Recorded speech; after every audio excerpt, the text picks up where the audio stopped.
Every path in life, every career, every interaction with a person with any significance must employ a form of communication, whether it is formatted as a wave, a glance, actual diction, or emotional support. Language is manifested in many ways consistently. When you learn a language, you are learning a method of communicating, not just verbally, but also emotionally, and even in some cases spiritually. There was a quote in my Theory of Knowledge class in 11th grade by Charlemagne.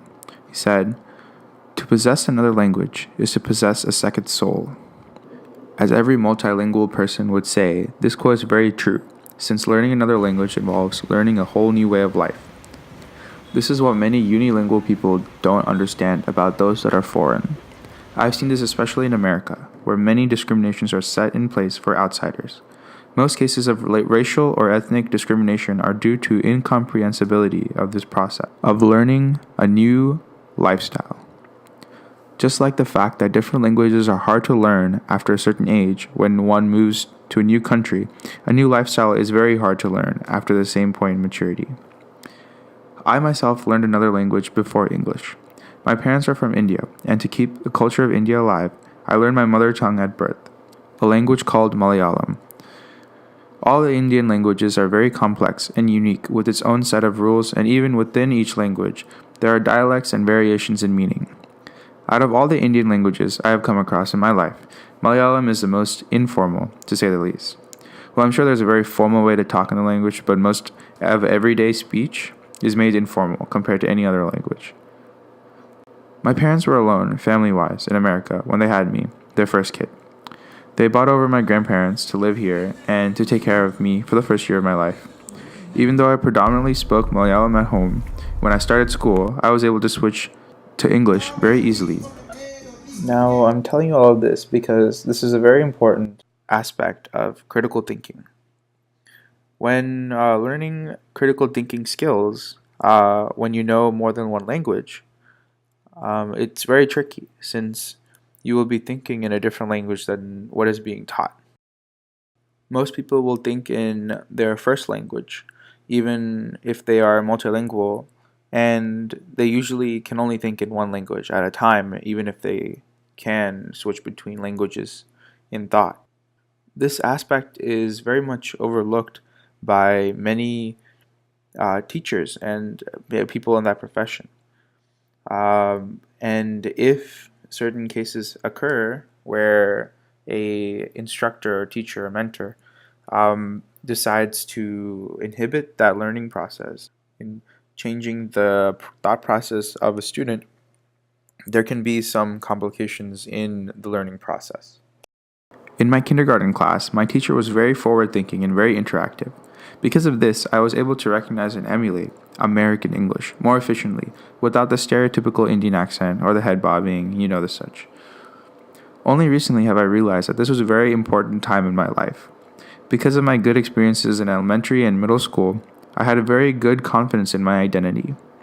I am Indian, born in America, culturally advanced, with traditions older than most civilizations, courage to die for, and just simply superior. No, just kidding. But I really was confident in my culture and my motherland. I realized if my teachers and mentors in my youth were adversive to me as I learned the American way, I might have rejected my mother tongue and solely focused on perfecting English. This is one of the more important parts of my literacy career that I can look back to and appreciate. One particular memory that includes writing was much more recent. Just 2 years ago, my 11th grade English teacher, introduced us to free and indirect discourse. We were talking about the book The Awakening and Mrs. Dalloway.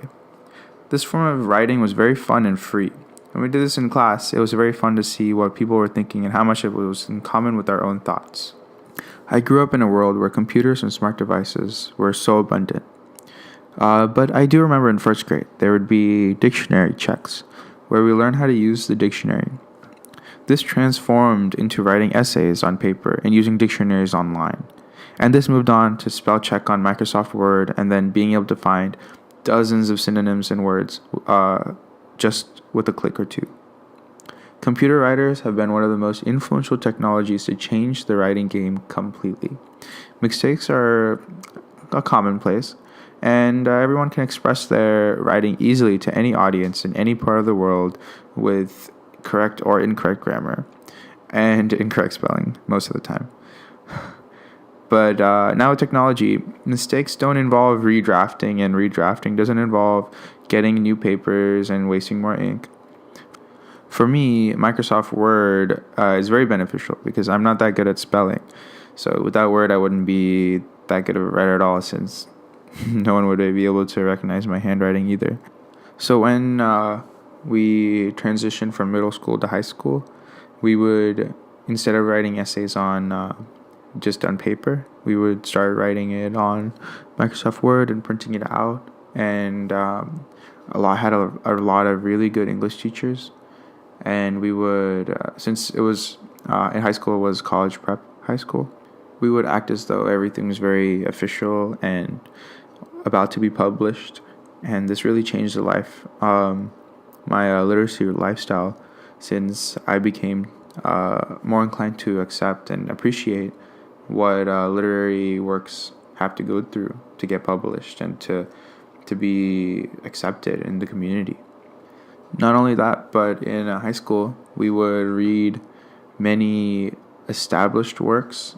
This new level of literacy really inspired me and a lot of my classmates. This affected the motivation that I had in myself. When given an assignment, I would pay more attention to it and think about how I can emulate and copy some of these literary styles of these famous authors and poets. And it really enhanced the experience of reading and writing for me. And throughout the process, I really kept in touch with my culture. And if you've ever heard that if you know another language, you would think it in that language before you think in English. Like if you're foreign. And I definitely do think in Malayalam before I write. So that may have hindered or maybe enhanced my writing experience. But to say the least, that I have evolved a lot since then, since middle school, since elementary school. And I feel like I have a greater appreciation for literary elements. Instead of just interesting stories, I tend to read more nonfiction or genuine biographies, which are very, very real. And I feel like my definition of writing, of good writing, changed to mean genuine instead of entertaining. And even if it's not cool or if it's something made up, the realness of a topic is very enticing for readers. And I feel like that's become a factor in my writing and my reading. And so far, it's made me a better reader and a better writer.